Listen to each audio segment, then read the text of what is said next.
Hello ladies, gentlemen, oscillating fans, I'm Chains. Welcome to the Chains Project. Today's reading is Genesis chapter 19, verse 12 to 29.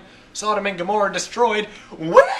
And the men said to Lot, "Have you anyone else here, sons-in-law, sons, daughters, or anyone you have in the city? Bring them out of the place. For we are about to destroy this place, because the outcry against its people has become great before the Lord, and the Lord has sent us to destroy it." So Lot went out and said to his sons-in-laws, who were to marry his daughters, "Up, get out of this place, for the Lord is about to destroy the city." But he seemed to his sons-in-law to be jesting. When morning dawned, the angels urged Lot, saying, "Get up, take your wife and your 2 daughters who are here, or else you will be consumed in the punishment of the city." But he lingered, so the men seized him and his wife and his 2 daughters by the hand, the Lord being merciful to him, and they brought him outside and left him outside the city. When they had brought them outside, they said, "Flee for your life. Do not look back or stop anywhere on the plain. Flee to the hills, or else you will be consumed." And Lot said to them, "Oh no, my lords, your servant has found favor in you, and you have shown me great kindness in saving my life. But I cannot flee to the hills for fear the disaster will overtake me and I die. Look, that city is near enough to flee to, and it is a little one. Let me escape there. Is it not a little one? And my life will be saved." He said to him, "Very well, I grant you this favor too, and I will not overthrow the city which you have spoken. Hurry, escape there. I can do nothing until you arrive there." Therefore the city was called Zor. The sun had risen on the earth when Lot came to Zor. And the Lord rained on Sodom and Gomorrah sulfur and fire from the Lord out of heaven. And he overthrew those cities, and all the plain, and all the inhabitants of the cities, and what grew on the ground. But Lot's wife behind him looked back, and she became a pillar of salt. Abraham went early in the morning to the place where he had stood before the Lord. And he looked down towards Sodom and Gomorrah, and towards all the land of the plain, and saw the smoke of the land going up like the smoke of a furnace. So it was that when God destroyed the cities of the plain, God remembered Abraham, and sent Lot out of the midst of the overthrow, when he overthrew the cities in which Lot had settled.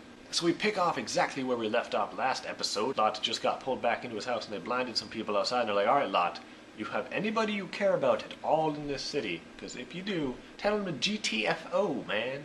Gotta get out. It's not a fun city." So then Lot goes to his sons-in-laws who are going to marry his daughters, and is like, "Hey guys, let's leave the city, it's going to get blown the hell up." And they're like, "Whatever you say, old man Lot, you're so funny. You should be a stand-up comedian. That would be great." He kind of gave up and then just went home and took a nap. And then in the morning, the angels were like, "What the hell are you still doing? We told you to blow up the city. Get out. GTFO, bro. No, stay here. It's a bad place." Now Lot was still lazy and was like, "Don't talk to me till I got my coffee, fool. I need my coffee. Coffee delicious in the morning." So the angels were like, "All right, fine, screw it. We're just going to pick you guys up and fly you out of the damn city." So they pick up Lot, his wife, and his 2 daughters, and they grab them in their hands, and they fly out of the city. They stop outside and like, "All right, run to the hills. It's going to get blown the hell up." And Lot's like,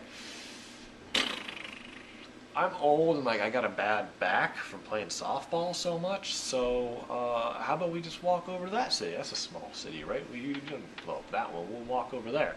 And the angels are like, "Come on, man, we're gonna get blown the hell up. Just fine, go to the city. We won't blow anything up until you're inside the city. Go to the city." So then Lot takes for goddamn ever, and then once he walks inside of a little city now named Zor, the sky just erupts in a fiery hellfire of God throwing stuff, and a real easy dramatic reenactment here is that's what happened in the whole everything blown the hell up. And then Abraham got up really early in the morning because he was like, "I remember God telling me there's going to be a show tomorrow. It's going to be awesome." He goes down to his cliff where he can look over the entire plain, and he's like, "Awesome, everything's smoking on fire. That's so neat." Finally, a story with some action in it.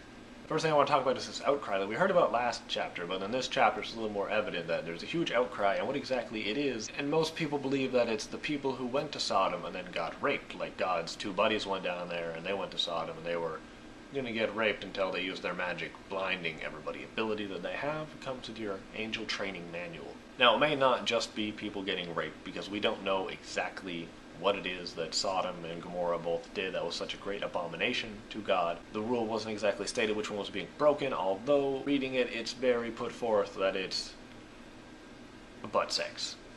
Pretty simply put. It could have been a whole bunch of other things, but that's what everybody believes it to be, because that's what all the evidence is pointing towards, it being lustful, evil, icky stuff that's just like, why did you guys do this? Gross. Another thing I want to talk about is when Lot goes to warn his sons-in-law, and you'd think, hey, the city's going to blow up would be kind of taken as a serious thing. unless the guy is considered to be a crackpot and crazy. He used the example from the last story when he tried to give away his daughters. He's considered to be like a joke. Nobody takes him seriously. He's the town fool, maybe. Nobody really trusts him. He's not a very well-respected person in the society. The next thing I want to talk about is God's two buddies just being really, really damn nice to Lot. I mean, if two angels told me the city was going to blow up, I'd be gone by now already. But he stays the night and then gets up in the morning and doesn't want to leave right away, and then even when they carry him out, he doesn't want to go to where they tell him that is the safe zone. He begs for a safe zone inside the destruction zone. That's just a whole crap ton of mercy being given to one guy who doesn't really deserve it for any logical reason at all. Now, the city that Lot goes to doesn't say its name until he actually goes there, which is Zor, which means insignificant or small, and it may not actually be a size thing. It might be insignificant or small in its actual sin and badness. And that is why the angels were like, alright, well, not a lot of bad stuff's happening there, so we can, I guess, save the city. Now, one of the big things that happens in the story is Lot's wife turning into a pillar of salt. It's not a very common occurrence. It doesn't say exactly why she gets turned into a pillar of salt. It just says she looks behind her and she looks at the destruction, which they were told, don't look at it, and then she turns into a giant pillar of salt mid-stride running away. Now, this is thought to be some kind of a literature device to say that she was the bad influence or the negative influence that made Lot go to Sodom in the first place. And that she actually was looking back and like longing, like, oh, I want to go back. That was so awesome. They had a sale tomorrow on pearl necklaces. Now the funny thing is, supposedly they found her where she turned into a pillar of salt. And if you go to Israel and you get a tourist map, it's normally marked on there as either Lot's wife or as Lot's cave, because right underneath it is this thing called Lot's Cave.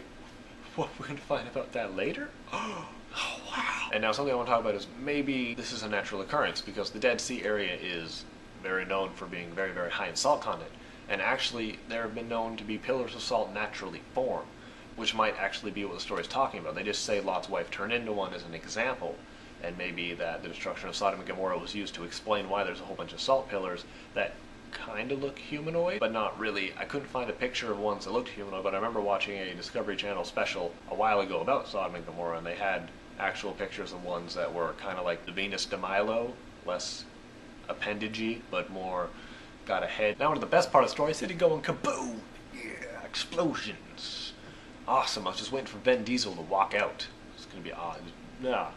The guy walks out of a city, it goes kaboom, in my opinion. Now, the question is, how exactly did God go about doing this? It says that he threw sulfur and fire from heaven. But, as we know, that might be able to be logically explained, maybe with like a volcano. There's no actual active volcanoes in the area today, but it is a very tectonic zone where it could have possibly happened, and maybe now the volcano disappeared. Nobody really knows, but it is capable of happening. Very unlikely, though, in my opinion, from understanding geography when I was taught it in grade 4. Now, we can explain the sulfur with what we learned a few episodes back, where the Dead Sea area, full of asphalt and bitumen, and that is just, it smells like sulfur. I would mistake it for sulfur myself. Actually contains sulfur sometimes, too. That might have maybe exploded and covered the city. Who knows? But the most scientific explanation that I could find was actually a asteroid hitting the city, which has been dated back to a disk found in 700 BC. It's pretty cool looking. I would totally eat a pizza off that. On the disk, it actually details an astrological sighting of some kind of thing flying through the air. And using the data that the scientists found, which amazes me, they were able to figure out, oh, well, it was a asteroid about a half mile in diameter, or for the metric system, 0.8 kilometers in diameter. That's right, we're bigger. And that it actually hit somewhere in the vicinity of where Sodom and Gomorrah were believed to actually be. Now, was this asteroid sent by God? Who knows, but it is a scientific explanation for how this could have happened, and it is in approximately the right time zone, and it makes sense, and this story could actually be a historical example of something that happened and two cities exploded, with just some biblical undertone. Now, what is the main point of this story? I think the main point is that God is not a man of empty threats. He said don't do some stuff, people did some stuff, he blew up their damn house. That's how it works in God's business. He's like the Italian mafia. You bust your kneecaps, man. Now, is this really an example that we can bring to life where if you don't do something, somebody's going to blow up your house? Maybe if you live in Pakistan right now. I don't know. Currently, where I live, it's not really a big deal, but you should really do what people say, if it makes sense, of course, unless they're being idiots. But if they say don't do this, it's bad for you, why try and prove them wrong?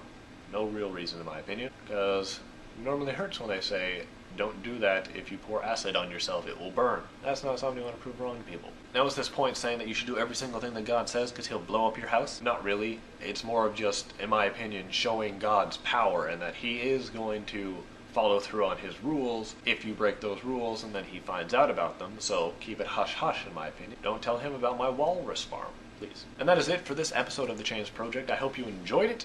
And as always, please leave all your comments, questions, croutons, and concerns in the comment section below, or send me an email, because I love emails. This is like getting mail, but with an E in front of it. I love E's. It's the best letter ever. And I was working on an outro, but I got a new phone, and I can't figure out how to change the background. What do you mean, click and drag?